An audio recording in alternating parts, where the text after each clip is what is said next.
Hello pen people. I'm going to be talking today about this one pen here. This is an Airmail. I don't know if you can kind of see it there. It's heat stamped into the barrel.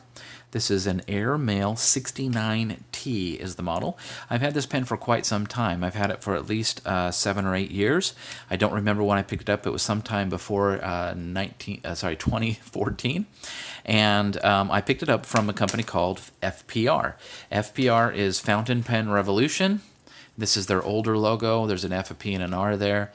They have since changed their logo to this more modern, for them anyway, look. And they were based in India, but now they are in the United States. And so you can purchase your Indian pens from a U.S. supplier.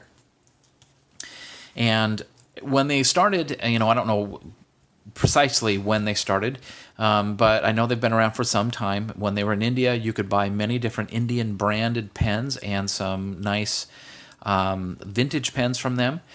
This is the first pen I purchased from them. I kind of was eyeballing it for a long time. This is back when I was considerably poorer, and any expense. Sorry about that. I just hit my ruler. Was kind of tough on me. So the fact that Fountain Pen Revolution provided pens that were inexpensive but of decent quality was really nice. So anyway, this is an eyedropper pen, which means that you fill it with an eyedropper. There is no other filling mechanism. I like that it has a visuated barrel. Not all of the 69Ts are like this. I think that they have some opaque ones as well. The material this is made out of is what Nathan Tardif calls a celluloid derivative. I've also heard it called a vegetal resin. Whatever the case, it is a plastic that seems to be peculiar to India. It has a peculiar smell.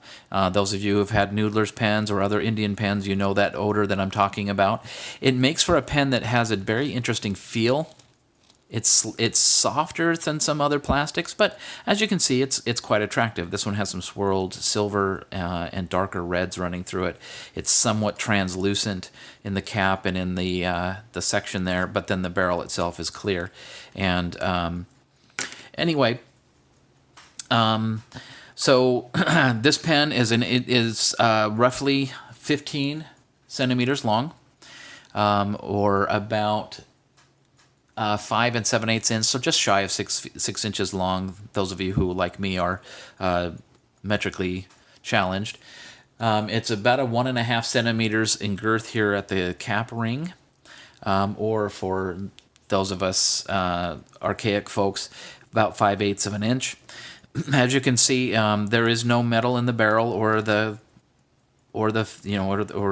part of the pen other than the nib. The cap has a nice cap band that's quite firmly attached, a good bouncy clip, and this metal finial that will unscrew. You can unscrew that carefully, and then you can disassemble the cap. Or at least remove the clip. One of the things that's kind of irritating about this pen is that the threads here are not cut exactly precisely, so sometimes, like just then, it gets cross-threaded, and so you have to start over again, and then it goes in. As far as how long it takes to uncap, we got a little more than 1.5 turns, so it's not bad. It comes out fairly quickly. And I have to say, this has been a very good writing pen, and I feel kind of bad because it's been relegated to box duty for quite some time. I have not used it for a long time, so this will be kind of a little bit of a reunion for me. Now, I did talk about the measurements, but one of the things is for me anyway, just talking about how big it is doesn't really give me much of a clue about how it compares to other pens, or it's so if you can get a visual here. This is another common Indian pen that a lot of folks have. This is the Noodler's Conrad, and you can see the Conrad's a bit smaller. The 69T is a large pen. Comparing it to a Lamy Safari, which is very, very common pen, you can see it's even a little bit bigger than the Safari, and certainly bigger than the Pilot Metropolitan. In comparison to a vintage pen, how about a Parker 51. It is a larger pen than the 51 and holds considerably more ink. But how about something more iconic? How about a Montblanc 146? It is nearly the same size as the 146. It's actually a touch longer, a little bit bigger than that, but not as big as the 149, which is quite a bit girthier and a little bit longer. But not nearly as big either as many of the larger pens made in India, such as this is a Guider Super Zimbo, which dwarfs it, as does the Gamma Supreme. So these are very large pens. So even though the 69T is a large pen and holds a lot of ink, it is not an oversized pen, I don't think. It's on the large end of what I would consider a normal-sized pen. Anyway, the feed in this is ebonite, and as you can see, it starts here and goes all the way through into the barrel, so it gets good ink flow. And the nib looks kind of squashed in there, if you see that. It's like a stubby nib. At one point, I think that FPR called this a number 8 nib. It is not a number 8 nib. It is not nearly as large as any number 8 nibs out there. It is actually a little bit bigger, it's a little wider than a number 6 nib. It's actually a 6.5. Is the diameter of the feed. I have actually found that I can stick a number 6 nib in here, but then it could become so long that it won't cap. So anyway, it's kind of a stubby 6 nib. It is not interchangeable normally with a number 6 nib. So there are a few pens the FBR carries that are made in India that use this nib size. And as you can see, the section is made out of the same material as the cap. It is a very comfortable pen to hold in the hand. It's fairly light. It will post and very, very securely, but as you can see, it does not post very deeply. It posts in maybe a little less than an inch or a couple of centimeters, and so it makes it incredibly long. But because everything's so light, it doesn't really backweight it terribly. I never write with it posted, just because it's so big and it becomes kind of ridiculous. And this is a substantial size, and it's good for holding and writing with. So let's go ahead and ink it up. We'll show you what the process looks like here. You screw out the section. And as I said, I have not used this pen probably in 3 or 4 years. So this is kind of an interesting haul back to this old pen for me. Back when it was basically the second or third pen I ever owned. Fountain pen, that is. Now, it holds quite a bit of ink. And I am filling it with an Indian ink. This is made by a company called Daytone. And this is what they call Brilliant Red. I figured with the red, it made sense to have a red ink. Now, this is the interesting part. The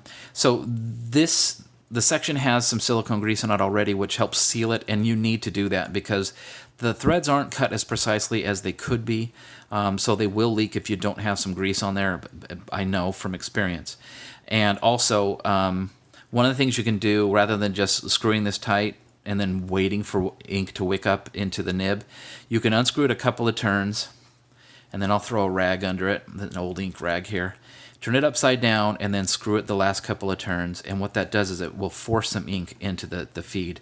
Now I don't know if I did it quite enough. We may have to goose it a little bit here with a little ink from this, just because I want to hurry up and write. Because if I waited a few minutes, it would write just fine. I just don't want to wait right now, so I just put a little ink there in the feed. So some good paper here. This is the Airmail or Wality. It's marked Airmail, but Wality I think is also one of the brand names for it. The model is the 69T, and the nib is a medium, and it's like a 6.5 is what I'll call that nib. It is very, very smooth, a very wet writer. It lays down a good patch of ink, and this is a fairly thin ink, so don't, the lack of saturation has nothing to do with the pen. It has everything to do with the ink here. It is incredibly firm.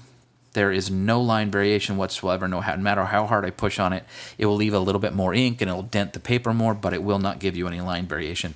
Being as short and stubby as that nib is, it's just not going to be flexible at all. And then the ubiquitous. Oops, how can I not write?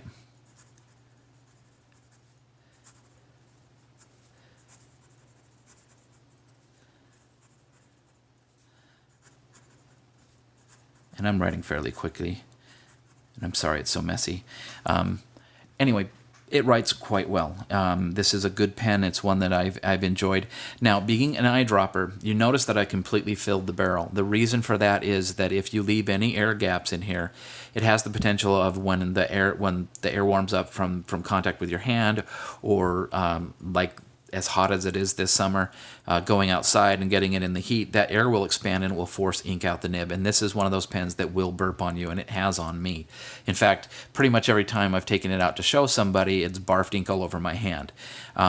You may have also noticed before I filled it with ink that there was some staining in the inside of the barrel. Part of that is because they did not polish the inside of the barrel nearly as well as they did the outside, so some residue of ink. I've never been able to completely remove all of it. But as you can see, once it's filled, it doesn't matter. This is a good pen. It is a very good writer. If you want to get into Indian pens and want to try out an eyedropper, this is a fantastic way to do it. I bought this one 7 or 8 years ago for about $14. I may have paid $12. I don't remember. It was somewhere in that ballpark. And today you can buy the same pen from Fountain Pen Revolution for $16. It is a great way to get into Indian pens. It is a very solid, reliable pen. Mine has a couple of quirks, but I've heard from other folks who have them, none of them have had the issue with the cross-threading on the cap. It may just be mine. But as you can see, it hasn't been that bad. It only does it occasionally. And see, I unscrew it and screw it, and it's just fine. I've never had it leak on me either. As long as I kept it straight up and down in my pocket or in my bag. Any fountain pen laying on its side or something like that and gets jostled, some ink will come out. And this one does no more than that. It's just that once it gets hot and you have some air in here, it will do the eyedropper burping thing. Anyway, this is a great pen. I was glad to have the opportunity to show it to you, and I hope you have a great day.